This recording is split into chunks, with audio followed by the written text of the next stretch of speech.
Hey, welcome back to my channel. I just thought I'd do kind of a sit down chatting video. I am so close to getting my hormone test results, so I thought I'd chat kind of about how I'm feeling about that, where my brain is at. Yeah, so finally got that on the books. It actually shipped back a lot faster than it shipped to me. I FedExed it instead of using Canada Post because, well, FedEx is faster. Once it got back, it takes 7 to 10 days for the results to be sent to my CHP. And so now she was able to get me on the books. Originally, I almost had to wait till mid-December. So I was super thankful she had an opening. So I'm a little bit nervous, a little bit excited, a little bit apprehensive, a little, I don't know. I'm trying to just have peace and trust that it's going to be a good thing. Like, it's going to give me some answers. It's going to help me, like, have a plan of action and know what to do from here. So, and I'm just praying that it's simple steps, simple things I can do that make a difference. Yeah, like, it's super crazy because I know in my last video specifically about my hormone test, I mentioned like a lot of the nutrition changes I've implemented and stuff. And I was just saying to my mom yesterday, like, I cut out grains for about 6 weeks and I was honestly expecting this drastic, like, skin clear and, zero bloating and all the things. And I honestly didn't notice a difference. The only thing I noticed was I couldn't poop. Like, maybe that's TMI. I was really doing animal based. So I was still trying to get fiber in and still like a level of carbohydrates. I was definitely not trying to aim for like keto by any means. I know there's research on both sides of that. And I've just never super felt peace for me to go the keto direction. Now, if test results or anything ever indicated that was what I needed to do, I would take that seriously. But in everyday life, I just want my body to be able to handle a little bit of everything.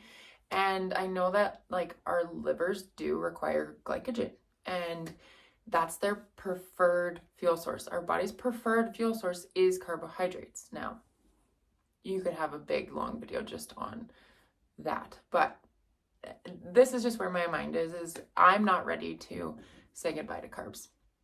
But I was kind of being mindful of if certain vegetables, like if I was having an oxalate issue, which I do think I do have a bit of an oxalate thing going on. A lot of high oxalate foods have always bothered me, but I've always kind of avoided them. Things like spinach, raw spinach, that's a huge one. Like, I feel like I'm dying if I eat raw spinach. Raw beets, but I've been able to eat cooked beets, but they are high oxalates. I've been avoiding those too.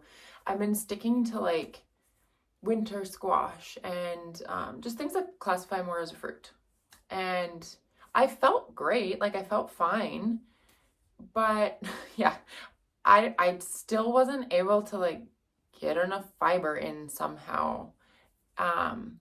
Even with eating fruit, it was kind of crazy. I mean, blueberries have a ton of fiber, but it's not really blueberry season, and frozen blueberries just don't really do it for me. I'll eat them in a pinch. I was like warming frozen cherries and blueberries together and eating them as a dessert. And like I was doing everything I could, but I still could not hit 21 grams of fiber eating like that. So I was just, I was eating higher fat and lower carb than normal for me. Like I was probably at 20% carb, and like 50% fats, but I could not poop.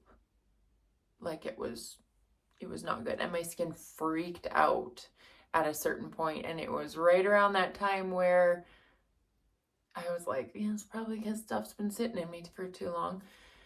So anyway, all that to say, I was almost disappointed because, hey, it's not easy to avoid all of those things. Like, I love to bake sourdough and eat a little bit once in a while. I don't overdo it on bread, but where I do eat my grains and my things like that, they're good quality. And so, yeah, all that to say, I just was kind of disappointed that I didn't see more drastic results for the large shift I made in my nutrition. And I did give it a good 6 weeks of gluten-free, grain-free, except the occasional popcorn. But the crazy thing is, when I added gluten back in, like I had some sourdough just a couple of days ago, and I feel great eating it. Like, I don't get bloated. I don't have obvious digestive issues from it. And so that to me just says, like, can that really be the problem? I don't know. So all that to say, like, this whole like skin clearing journey can be very frustrating in that aspect when you're willing and you're doing some of these things and you're still not seeing the shift. So, yeah, like this past week I did add in again, I do a very high protein breakfast, but I've added oats in again. I'm doing steel cut oats with raisins in the morning, and I can go to the bathroom.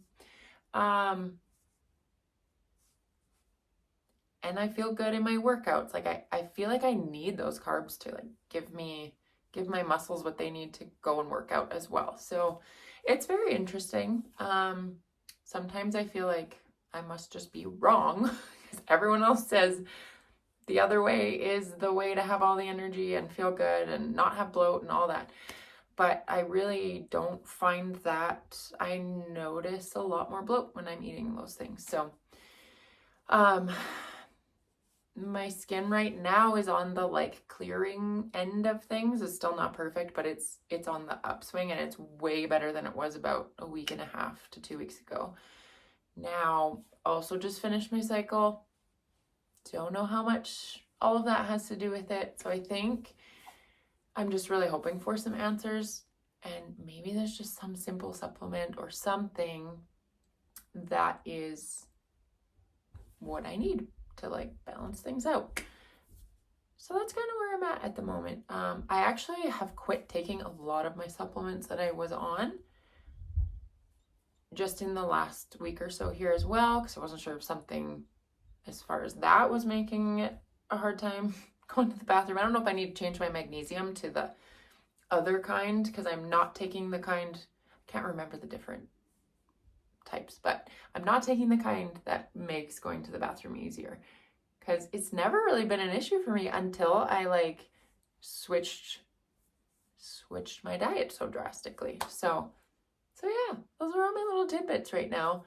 But it's just all these things that I'm paying attention to, but also trying not to overanalyze too much, and trying not to beat myself up when the thing that I tried doesn't seem to be working. I mean, it's a journey, it's a process. Sometimes I just have to sit back and go like, Lord, you know what's going on with my body. Like, just reveal it to me and show me whether I need to just sit in this and like trust that you are healing my body, and maybe I don't need to make any major shifts, or reveal it to me if there is something just like simple and obvious that needs to be changed in my lifestyle. So in my nutrition, whatever. But so that's where we're at. I'm excited, nervous, apprehensive, but also trying to just like sit in peace about it, if that makes sense. So thought I'd give you that little update, and I'll keep you posted on what happens next week.